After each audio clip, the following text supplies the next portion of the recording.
Good people, good people, good people. Welcome back to the Guntown Podcast, episode 209. I'm Doug B. If you tuned in to this podcast, thank you for your time and your attention. I really appreciate you giving it a shot. Today's guest is the founder and owner of the Region HR consulting firm. I'm looking forward to this conversation. I'm sure we'll all be inspired by her story. Let's chop it up with Brittney Wingate. Brittney, how's it going? Pretty good, pretty good. How are you today? I'm glad to hear that, and all is well on my end too. First things first, thank you for taking time out of your schedule to chop it up with me. I really appreciate it. Absolutely. Thank you for having me. Yes, ma'am. Of course, we'll talk about all the great things you got going on with the Region HR consulting firm. But before we talk about the business, let's get to know the woman behind the brand. So you military, come from a military family, got a chance to move around, but you claim Montgomery as home. So let's talk about your upbringing in Montgomery. What was that like? Absolutely. I am the oldest of six, all girls. So a household full of girls. And being the oldest, so I've always been a leader. Just kind of how I came in the birth order. And my dad really wanted a boy, so it didn't happen for him. So I played sports all my life, so my dad could come to the games and cheer at in basketball games and coach me from the sidelines and things like that. So had a pretty close-knit family. We do everything together. My siblings and I are 2 years apart. I've always had the notion that I needed to have the blueprint for them to teach them the way to go, which ways to go, left or right. And I think that kind of took me into being in HR because I just like to lead people and help people get to another level. Really, it started with my upbringing, honestly. Okay, awesome stuff. And that's good. You got a chance to grow up in that military type family and move around and definitely hats off to was it your dad that served in the military, right? Both parents Oh, were in the army. They met in Germany, and that's when I was born. nice. Well, I appreciate both of your parents for their service and our serving our country and fighting for our freedom. So definitely much respect to Absolutely. your parents. Yes, Thank ma'am. you. Thank Yes, you. yes, ma'am. So you're the oldest child, like you were speaking to. You've been a leader all your life, so it's right on brand, right on cue for you to start a business and lead a company. So it makes perfect sense from that perspective. Right. So just hearing you talk about your siblings and your family upbringing, that's great. Sounds like y'all had that great tight-knit village, that great family camaraderie, and that's what it's all about. Right, right. And being military kids, there was discipline. So it was a very no nonsense type of environment. My parents instilled of us doing the right things for the right reason, making sure we paid attention in school, we treated people right. So I think again, all of those things that were instilled in me at a young age helped me to be in the capacity that I'm in now as a business leader and as a CEO of a business. Absolutely, that makes perfect sense. And both parents are military, so like you were just saying, no nonsense, structure, discipline, no games being played. I'm pretty sure Right. the academics had to be on point at all Yes, time. But absolutely. oh yeah, absolutely. But you know what? The cool thing about it is those lessons you learn from staying on top of your schoolwork, like that responsibility, the accountability, those things, those principles, they serve you in life in general. Absolutely. My dad always says obedience is better than sacrifice. It's something that stuck with me. I played basketball through school, even to college, and it was something else that my coaches preached that, sometimes if you are doing the right things, it may not be the popular things that everybody else is doing, but it'll be worth it in the end. Yes, ma'am. Absolutely. So once you finish up high school, I know you were telling me offline you attended Huntington College. So what was that college experience like for you? So it was pretty unique. Of course, everyone, if you don't know, Huntington College is a liberal arts college. So it's a little bit different. Everyone thought that, typically, I was going to a HBCU.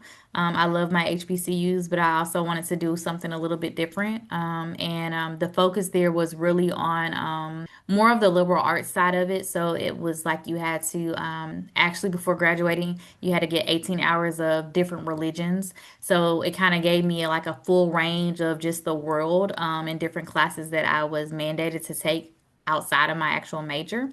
So that was pretty unique. And also getting to travel and things like that, being a part of that university. So it was pretty cool.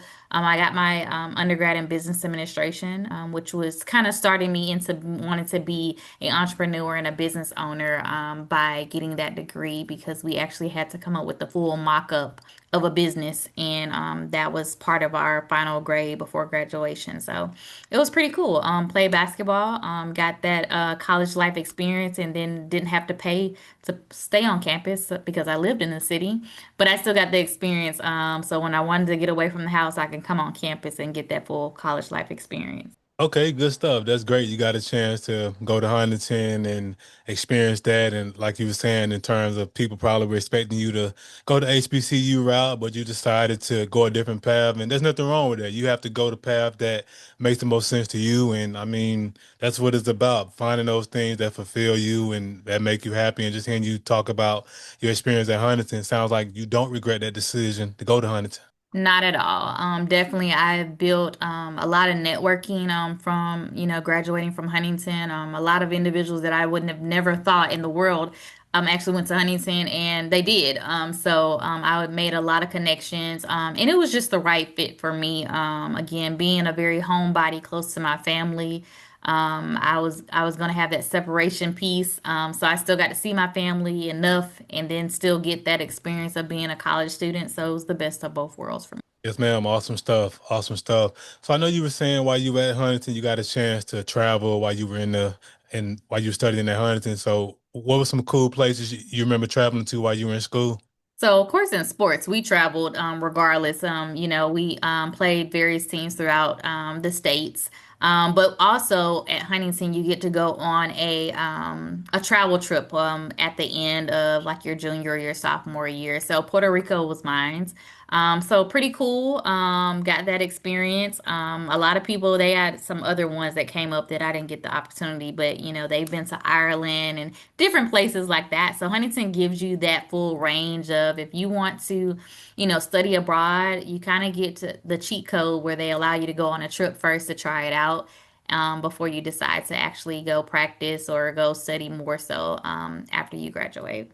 Awesome stuff. That's good. Huntington gave you that exposure, got a chance to travel to Puerto Rico. And so while you were traveling in Puerto Rico, did you try any exotic cuisine while you was over there? Anything outside of the norm, the Oh chicken, pork, and man. beef? So not that I can recall, but now I'll tell you also in my career, and we'll probably get into it. I've been to Korea, and so in Korea, I did try squid for the first time, and actually it's not that Okay, hey, bad.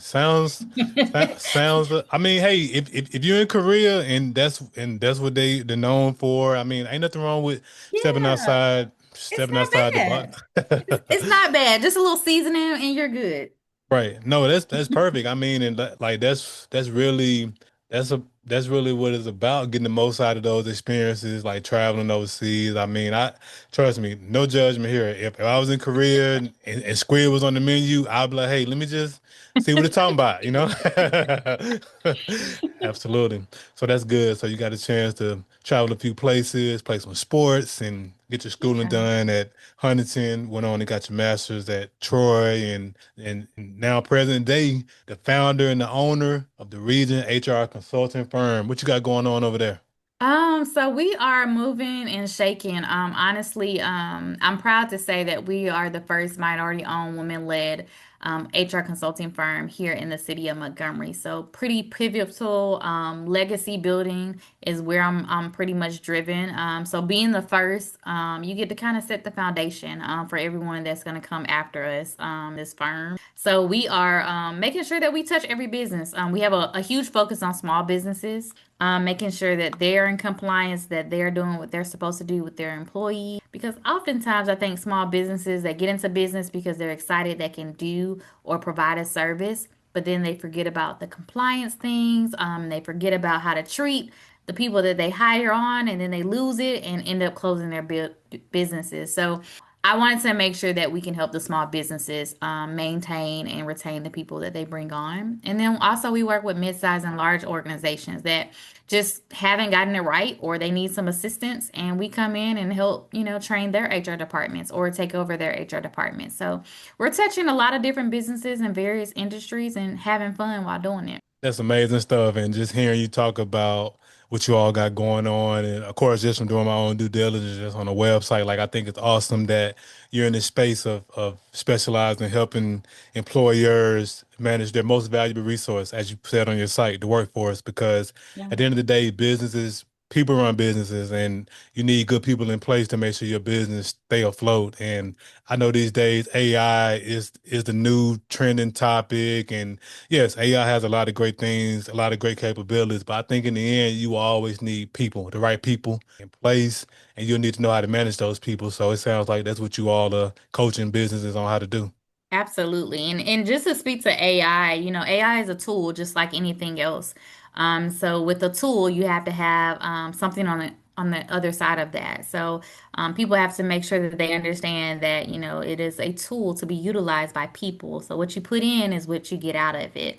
So again, it doesn't replace individuals or critical thinking. It just helps you get tasks done more efficiently. So you still have to have the people to manage it. I like to always use the analogy. A hammer is a great tool, but without somebody holding that hammer and actually having a nail to hit, it's useless. So it's the same thing with AI. So with our business and HR, will always be relevant because you're always going to be managing some type of person or personnel when it comes to a business. That's spot on how you put that. AI is definitely a tool, and no, that's a great perspective. That's spot on, and that's great that you all are offering this premium service to these companies and really helping them hone in on their people and making sure they're managing people the right way. Because you know, and I know you can't manage everyone the same, and it's about Right. being flexible and just being willing to listen to your team and being just like employment should be a two-way street. Like, of course, as a Mhm. manager, you want people to listen to you, but you should be willing to listen to your people. And that's great that you all are offering those services, coaching these small and medium-sized businesses across a range of industries. So I see y'all got it going on: healthcare, insurance, manufacturing, religious organizations, and more. Y'all rocking and rolling over there. Yeah, we're doing it. We're staying busy. It's never a dull day over here, which keeps it exciting because no day is the same, especially when you're dealing with various employers and then their employees. So it keeps us on our toes, all of our consultants, but it's fun. So it doesn't feel like work to me, which was a big portion of when I started this business. I wanted to make sure that it didn't always feel like work because in work, you can get burned out. When you're having fun, it just, again, just you just find more creative ways to have more fun. Absolutely. So prior to you coming into this entrepreneurship space with owning this company, so did you previously work a 9 to 5, or did you go right into entrepreneurship when you finished college? No, so I worked in corporate America like coming out of, well, really in college. So I had a job my freshman year and throughout college. And then I kind of jumped into more so managerial right after college. My first job out of college was at Enterprise Rental Car. And I was in a management training program where I learned actually how to manage a store. And that kind of gave me another leg up of, hey, I really want to do this eventually. I don't know what, but I want to do something where I'm leading. And from there, I worked from, a automotive company, a top tier automotive company, to a Fortune 500 staffing agency, to a food and beverage company that had been around since 1906. And actually during COVID, that's when it happened. The place where I was working, didn't shut down during COVID, and I started writing a business plan. I was like, I want a seat at the table, but I always get picked second. I want to be first, and I wrote a business plan, and prayed about it, and the doors open, and I was able to leave my 8 to 5 in September of 22, and I haven't looked back at all. Wow, that's an amazing story. And just hearing you talk about the jobs that you had coming out of college, like all those different stops, sounds like those stops prepared you to run your business that you got going on present day. Absolutely. They set the foundation. They taught me more so of a blueprint of things that I wanted to continue to carry on and pass on to other business individuals and owners and employers. And it also taught me some things that I wanted to make sure that I changed just the narrative behind it. When it came to HR, Most people think of HR like you're in trouble, and HR is always for the employers are always for the business. I wanted to change that. So, when they hear the region HR, they just know we're for right. So that right can mean it's the employee is right or the employer is right. We're just for right. So whoever is right, that's who we're for. And then we're bridging the gap so everyone feels like their voice is heard in any employer that they're working. Awesome stuff. Just again, just that exposure, and you got a chance to look at the things you wanted to bring to the table in your own business, and you also got a chance to improve upon some of the things you witnessed working from the corporate America that you didn't want to bring into your current business. So that's the cool thing about going through the different chapters of life we go through, Brittany, because while it don't make sense in the moment, a lot of times hindsight is 2020, and we realize if I didn't go through that chapter, I wouldn't have the wisdom I have now to now pour into this chapter.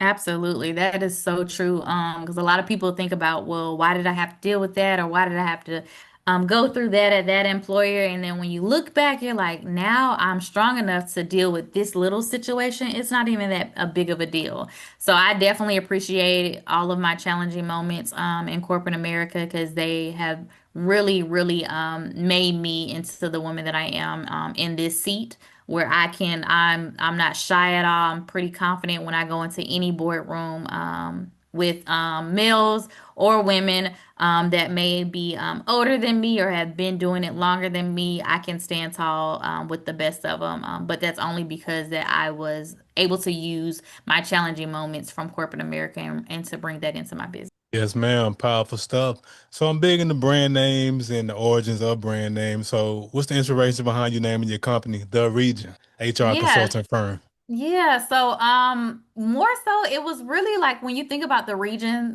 is really just like an area or it's just like a focus pivotal type existence, right? But it doesn't have boundaries. So you don't it's not something that is just statewide. It doesn't have to be, local. It can just go beyond and beyond and beyond. So the region is really where we are the moment. We're the pivotal pinpoint of where we are. So if it's Central Alabama, we're handling Central Alabama. If it's the Southeast, we're handling the Southeast.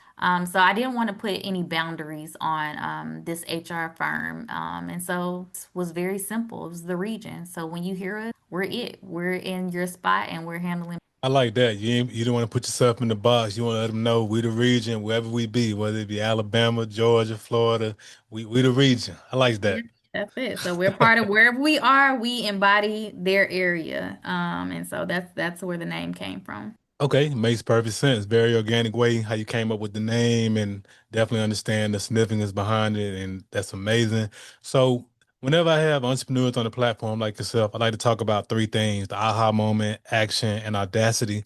I know earlier you was mentioning during the pandemic, you start writing a business plan because you wanted to sit at the table, and it sounds like that was your aha moment back in 2020 to start this business. Yes, absolutely. It was more so I was working for a business that was predominantly African American. And so they really didn't have a representative. And I was like, man, if I started a business and I was able to be the voice for employees, what would that do with the workforce? How would that change? And honestly, I just started writing and it made sense. And then I started researching. I'm like, it's nothing like this around here.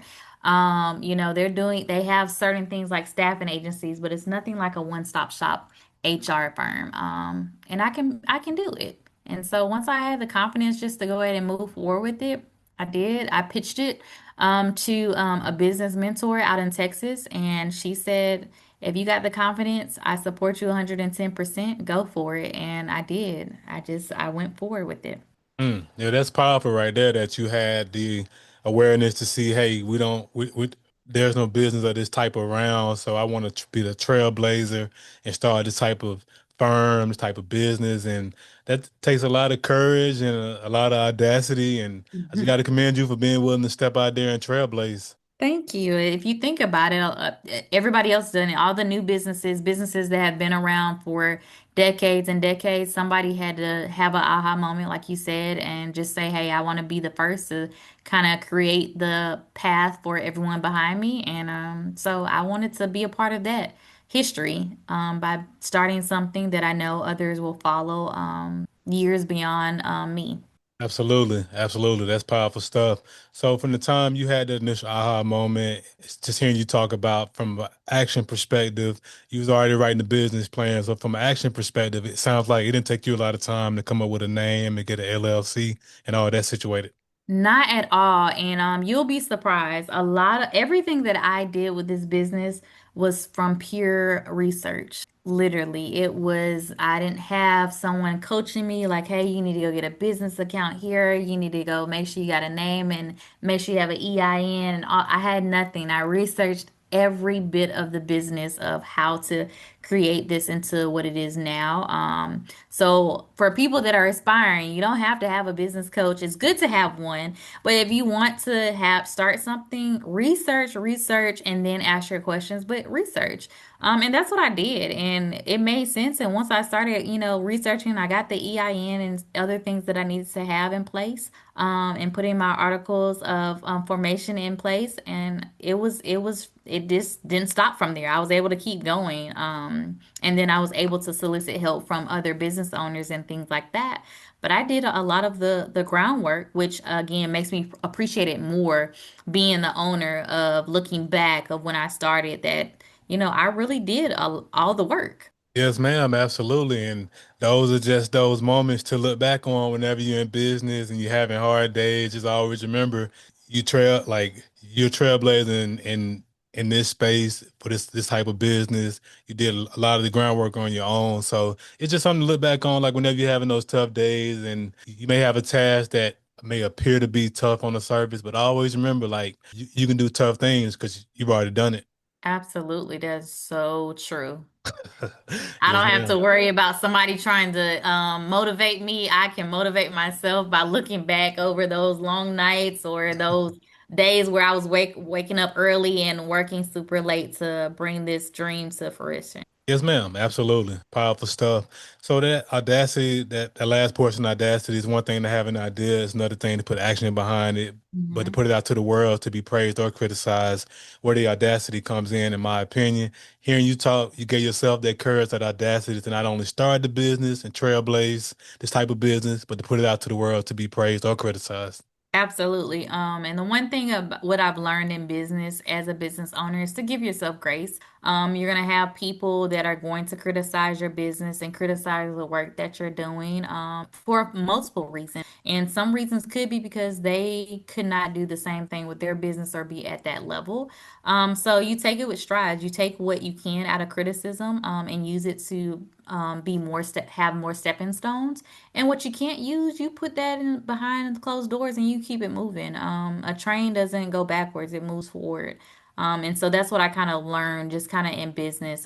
Everybody's not going to be your friend, everybody's not going to be happy for you. But the ones that are, those are who you should keep around closely to you as you continue to elevate in the business. Yes, ma'am. That's spot on, and everything you said is 1,000%. I agree 1,000%. People gonna criticize for whatever reasons. Well, for their reasons and their reasons alone, they'll criticize and say X, Y, and Z about whatever. And I mean, the most important thing is this. Like you said, a train moves forward; it doesn't go backwards. And also, not getting to a place where you start to listen to the noise, outside Mhm. noise, people saying this, people saying that because what end up happening is you start second guessing yourself and you start taking constructive criticism from people who've never constructed anything. And you gotta be mindful of that. And I'm not saying people's opinions aren't valid, but if you've never built a business, I don't know if you can really tell me if I can or can't, you know?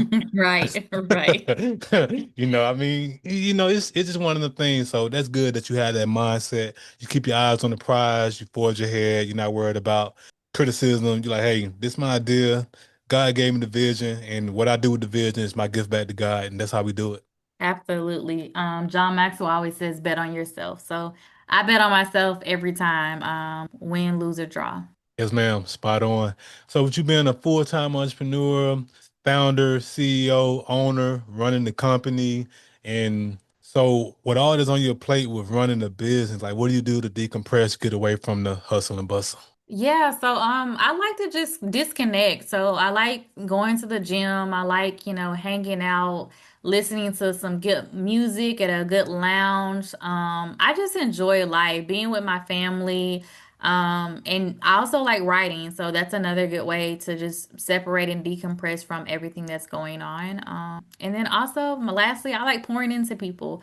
A lot of people think that's still work, but for me, when I'm able to pour back to young professionals or kids that are aspiring to do something with their life once they get out of school or once they get out of whatever they're doing, that is refilling for me. So that rejuvenates me to keep going. Good stuff, and that's great that you have those different outlets to decompress. You get a chance to listen to some good music and hit the gym, health is wealth, and just pour into people. So that's good that you have those outlets to get away from the grind. Because I mean, as much as I know you love building the business and continuing to enhance the business, we all need a break from the hustle and bustle. Otherwise, we'll burn out.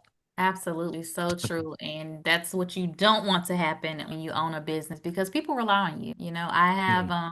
people that work for me and their families and things like that. So I got to make sure I'm 100% so I can show up for them as well every. Yes, ma'am. Yes, ma'am. So you've done great things with the business, and I know great things are coming down the pipeline, which leads to my next portion, vision. What are some of your short-term and long-term goals for the business you feel comfortable sharing?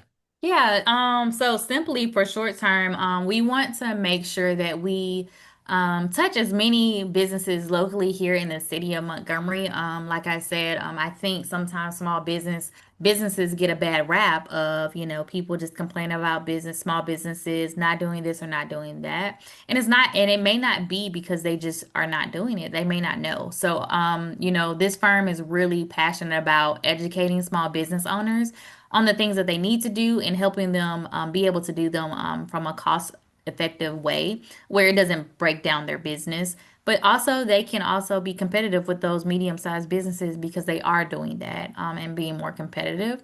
So, from short term, touching as many small businesses in the city of Montgomery. Long term, to continue to expand. So, we do have a few businesses that we work for in Georgia. So just kind of expanding our HR services to different states to be able to again provide the same quality service that we provide here in our region to everyone there, and then also international. I love to get on a flight, so I want to take the business and make it global. Yes, ma'am. Those are great goals, short-term and long-term, and just hearing you talk and just that audacity you have, I have no doubt you'll make it happen. Thank you. I appreciate that. Yes, ma'am. So let's talk about just the experience with being a finalist for the 2025 Small Business Awards, and that's actually how I found out about your business just on Facebook Okay. and seeing Access Montgomery talking about the finalists. So just take us through this experience. Like, what was it like getting the call that you were a finalist? Yeah, so one, I just have to say it was an honor simply because if you don't know this acts from Access Montgomery, this competition or what have you was geared towards from a community base, right? So the community actually voted for you, and they put in nominations for random businesses throughout the city. So you may not have known that someone nominated you. So that was another cool thing about this whole experience. So they had over 255 nominations for different businesses. And so they sent the email mid of July to say, hey, you were nominated and you're actually a finalist in this category for the minority owned small business of the year. So it was already an honor at that point, and I was just blown away. But to actually move forward to knowing who else I was in the category with. So the region HR was in a category with two businesses that have been around for over 2 decades in the city. So Signs Now and then Martha's Place. And I grew up on Martha's Place's food. She's known me since I was a young child, and then Silence Now has been doing their thing for quite some time. So to be honored in the same category with those two businesses, and we have been in business less than 3 years, we already won in my opinion. So it was a great experience. We didn't take it home the whole thing down, but again, we were a finalist, and this was the first one that Access Montgomery actually put on. So it was just a great opportunity, a great experience to be a part of it. Yes, ma'am. And that's so amazing. Like you was just speaking to being in business for 3 years and being a finalist amongst those two other great companies that's been around for a long time. And I would feel the exact same way if I was you, Brittany. I would feel like I've won already. Hey, I'm going up against some big dogs in the first Right. year, in some first year. And well, yes, and like, so that's a lot to be proud of. And I mean, shout out to the community for nominating you, and out of 250 so businesses that you were speaking to, you being a finalist. So just want to give you kudos. And like I said, congratulations on being a finalist and keep rocking and rolling. Thank you so much. I really appreciate it. Yes, ma'am.